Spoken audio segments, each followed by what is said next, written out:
السلام علیکم دوستو، آپ دیکھ رہے ہیں امتیاز گل یوٹیوب۔ یہ ملک اس وقت زبردست ایک بحث مباحثے، افواہوں اور متنازع بیانات کی زد میں ہے، اور بہت سارے خاص طور پہ سوشل میڈیا گروپوں کے ذریعے، واٹس ایپ کے ذریعے ایک ایسی خوفناک بحث چل رہی ہے پاکستان میں، جس سے تاثر یہ پیدا ہوتا ہے کہ شاید یہ ملک خانہ جنگی کی طرف بڑھ رہا ہو۔ تاثر اس میں یہ دیا جا رہا ہے ایک طرف، ایک مخصوص حلقے، کہ اگر سابق وزیر اعظم نے اپنی موجودہ روش جاری رکھی تو ملک میں بلوے ہو سکتے ہیں، تشدد کی راہ کھل سکتی ہے۔ دوسری طرف بہت سارے ایسے لوگ ہیں، ریٹائرڈ فوجی ہیں، ان میں کئی حاضر سروس بھی ہیں جو اپنے مختلف ناموں کے ذریعے اس بحث مباحثے میں اپنا حصہ ڈال رہے ہیں، اور وہ کچھ سوالات اٹھا رہے ہیں۔ سب سے بڑا سوال وہ یہ اٹھا رہے ہیں کہ کیا پاکستان کو امریکہ کی ایک طفیلی ریاست کی طرف دھکیلا جا رہا ہے؟ یعنی پاکستان کیا ایک ایسی ریاست بن جائے گی جو بیرونی طاقتوں کے اشارے پہ،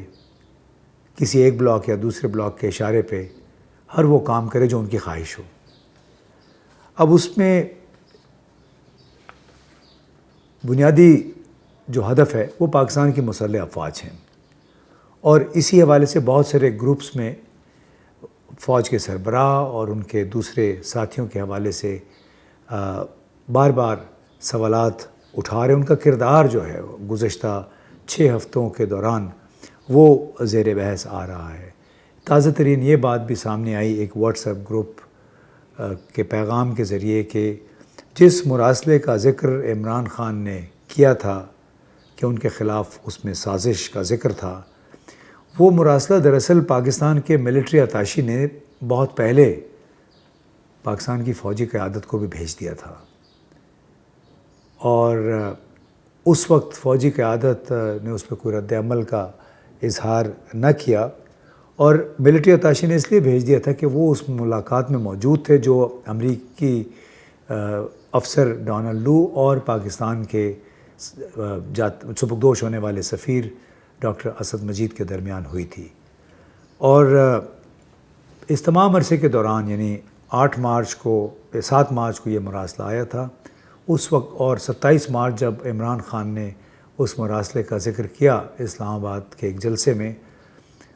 جی ایچ کیو کی طرف سے بقول ان لوگوں کے جو یہ مراسلے لکھ رہے ہیں کوئی رد عمل دیکھنے میں نہیں آیا، اور پھر شاہ محمود قریشی نے اس جلسے میں پہلے ذکر کیا اور پھر عمران خان نے ہوا میں لہرا کے کہا کہ یہ وہ مراسلہ ہے جس میں ان کے خلاف سازش ہے۔ اب بہت سارے لوگ یہ سوال بھی اٹھا رہے ہیں کہ عمران خان بار بار میر جعفر اور میر صادق کا کیوں ذکر کر رہے ہیں اپنی تقاریر میں؟ کیا ان کی مراد صرف سویلین جو ان کے مخالفین تھے ان سے ہے یا ان کچھ اور ہے؟ اب چونکہ یہ بحث مباحثہ بہت دور چلا گیا ہے، عام لوگ پاکستان کے اندر، پاکستان سے باہر بھی بہت پریشان ہیں، تذبذب میں ہیں کہ آخر ان کے ملک کے ساتھ یہ کیا ہو گیا، چند ہفتوں کے دوران یہ کیا تبدیلی آ گئی۔ ایک طرف مخالف بیانیہ جاری ہے، دوسری طرف آپ نے دیکھا ہوگا کہ فلم سٹار اور ٹی وی آرٹسٹ، گانے والے، ان کے ذریعے پاکستان کی فوج کے حق میں نعرے لگوائے جا رہے ہیں، گیت گوائے جا رہے ہیں۔ لیکن سوال یہ پیدا ہوتا ہے کہ کیا اس طرح کی جو اب مہم چلا رہے ہیں، کوئی بھی چلا رہا ہو، اس کے ذریعے کیا ان سوالات کے جواب مل سکتے ہیں جو اٹھائے جا رہے ہیں، جس کی وجہ سے ایک وہ ادارہ جو کہ پاکستان میں واحد منظم ادارہ ہے، جس نے پاکستان کو بہت سارے بحرانوں سے بچایا ہے، دہشت گردی کے خلاف جنگ میں قربانیاں دی ہیں، روزانہ ہمارے فوجی شہید ہو رہے ہیں، اس ادارے کے قیادت کے حوالے سے سوالات کیوں اٹھ رہے ہیں؟ یہ بڑے غور کی بات ہے۔ اور صرف مخالفت، مذمت کر دینا، اب کس کس کا منہ بند کریں گے؟ کتنے گروپس کو بند کریں گے؟ کون سے ٹی وی پہ آپ پابندی لگائیں گے؟ کس کس کی زبان بندی کریں گے؟ اور کیا ان تمام اقدامات سے ان مسائل کا حل ہو سکے گا جن کا پاکستان کو سامنا ہے؟ اور ہمیں بطور قوم بلا شبہ یہ جو مراسلے والی بات ہے، سازش اور مداخلت والی بات ہے، اس پہ ایک سیر حاصل بحث کرنی ہوگی کہ کس کی نظر میں یہ سازش تھی اور کس کی نظر میں یہ کھلم کھلا مداخلت تھی، اور اگر مداخلت تھی تو اس پہ پھر ہمارے ادارے خاموش کیوں رہے۔ اب اسی سے جڑا ایک اور سوال ہے کہ جب افغانستان کے نیشنل سیکیورٹی ایڈوائزر حمداللہ محب نے پچھلے سال جولائی میں پاکستان پہ تنقید کرتے ہوئے اس ملک کو ایک ہیرا منڈی کے برابر قرار دیا، ہیرا منڈی سے تشبیہ دی تھی، اور یہ باقاعدہ ایک تقریر میں اس نے یہ بات کی، اور اس کو جب رپورٹ ہوئی تو اس میں انہوں نے اعتراض بھی کیا کہ اصل میں یہ ہوا نہیں ہے، ہم نے ایسی بات نہیں کی، لیکن وہ باقاعدہ چونکہ ان کا ویڈیو موجود ہے اس میں۔ تو جناب حمداللہ محب جب افغانستان سے فرار ہو کے چلا گیا اگست میں، تو پہلی ملاقات لندن میں اس نے کس سے کی؟ وہ ہمارے سابق وزیر اعظم نواز شریف صاحب سے کی۔ اور حمداللہ محب وہ شخص تھا جس کو پاکستان نے اس کے زہر افشانی کی وجہ سے، سخت تنقیدی بیانات کی وجہ سے ناپسندیدہ شخصیت قرار دیا تھا، اور سرکاری وفود کے ہمراہ پاکستان نے کہہ دیا تھا کہ وہ نہیں آئیں گے۔ لیکن اب انہوں نے اگست ستمبر میں ملاقات کی نواز شریف صاحب کے ساتھ۔ اس وقت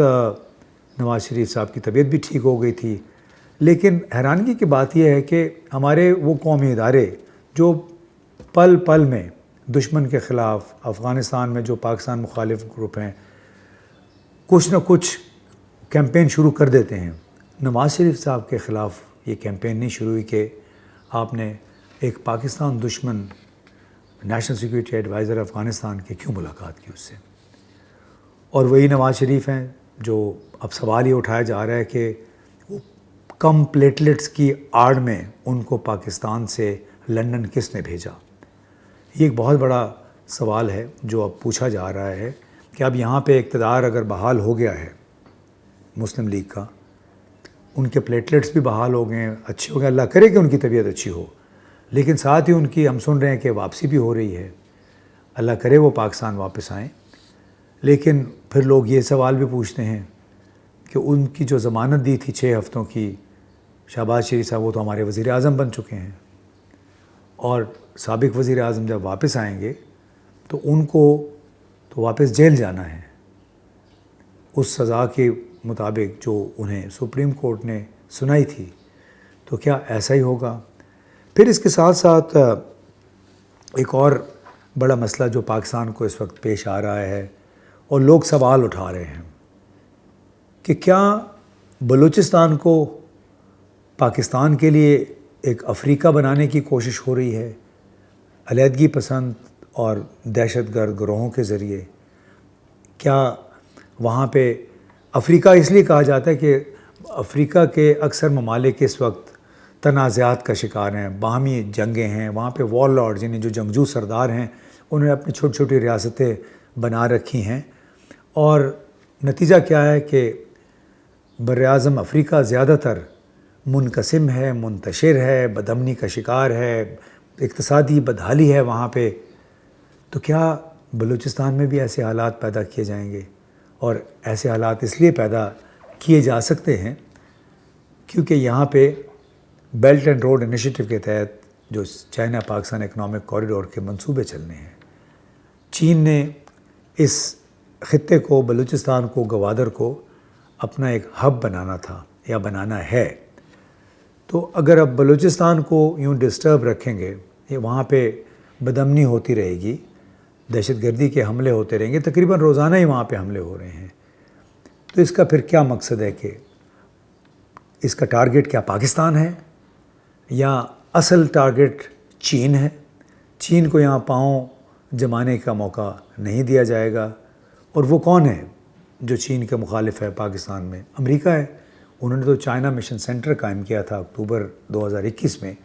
اور اس میں کہا گیا تھا کہ امریکی مفادات کے لیے سب سے بڑا خطرہ چین ہے۔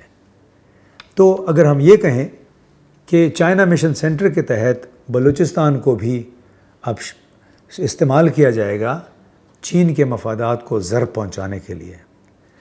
اس سے اب ایک اور جڑا پھر سوال ہے کہ جن لوگوں کی خوشنودی کے لیے پاکستان میں حکومت تبدیل ہوئی ہے،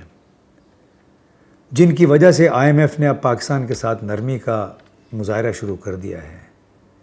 کیا وہ لوگ بلوچستان میں دہشت گردی، علیحدگی پسندی، تشدد کرنے والے اعلی کار، پراکسی ٹیررسٹ، ان کو لگام لگائیں گے؟ کیا ان کو روکیں گے ان کاموں سے، یا یہ پاکستان کو کچوکے وہاں پہ یوں ہی لگتے رہیں گے کیونکہ بلوچستان پہ چین کی نظر ہے، لہٰذا چین کو وہاں پہ ٹھہرنے نہ دیا جائے؟ تو یہ جناب بہت ایک بڑا سوال ہے جو لوگ پوچھ رہے ہیں، اور اس کا جواب چاہیے کہ آیا بلوچستان میں ہونے والی دہشت گردی، خیبر پختونخوا میں ہونے والی دہشت گردی، یعنی وہ علاقے جو کہ افغانستان سے جڑے ہوئے ہیں، کیا وہاں پہ دہشت گردی، پراکسی ٹیررزم ختم ہوگا؟ اور آپ نے سنا ہوگا حالیہ دنوں میں نہ صرف افغانستان میں دہشت گردی نے دوبارہ سر اٹھایا ہے، بلکہ پاکستان میں بھی پہلے 14 مہینوں میں اس سال کے پاکستان کے تقریباً 115 فوجی جوان اور افسران شہید ہو چکے ہیں دہشت گردوں کے حملے میں۔ تو یہ ایک بہت بڑا ایک سوال ہے کہ کیا فوج کو وہاں پہ توجہ دینی ہے؟ وہ فوج ہماری اسی طرح چاق و چوبند اور مستعد ہے جس طرح ہونا چاہیے تاکہ دہشت گردی کے واقعات کی روک تھام کی جا سکے، اور خاص طور پہ ان لوگوں کی روک تھام جن کا تعلق بتایا جاتا ہے بھارت سے، جن کا تعلق بتایا جاتا ہے CIA سے۔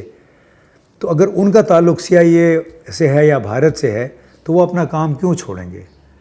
اور اگر وہ کام یوں ہی جاری رہے گا تو پھر یہ پاکستان میں جو ایک اچھی بھلی حکومت چل رہی تھی، جس کی اقتصادی کارکردگی کی تصدیق انٹرنیشنل مانیٹری فنڈ نے بھی کی ہے اپنی تازہ ترین رپورٹ میں، کہ اقتصادی لحاظ سے چونکہ اصلاحات کا سلسلہ جاری تھا، حکومت بالکل صحیح جا رہی تھی، کہ جو لوگوں نے شور مچا رکھا ہے کہ اقتصادی صورتحال برباد کر دیا ہے اس حکومت نے، پچھلی حکومت نے، تو جو سوال یہ ہے کہ اگر برباد ہوتا تو صرف ایک بینک یعنی حبیب بینک کا صرف ایک سہ ماہی کا صرف منافع 14 ارب روپے نہ ہوتا۔ اگر بربادی ہوئی ہوتی تو پاکستان کی برآمدات گزشتہ ادوار کے 23-24 ارب ڈالر سے 31 ارب ڈالر پہ نہ پہنچتی۔ اگر اقتصادی بربادی ہوئی ہوتی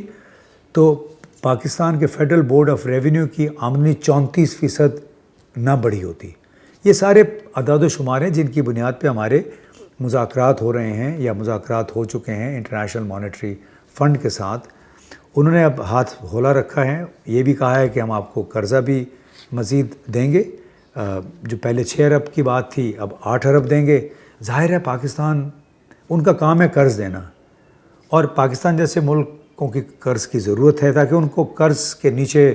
دباتے چلے جائیں، یہ قرض لیتے چلے جائیں، اور ہمارے ہاں پھر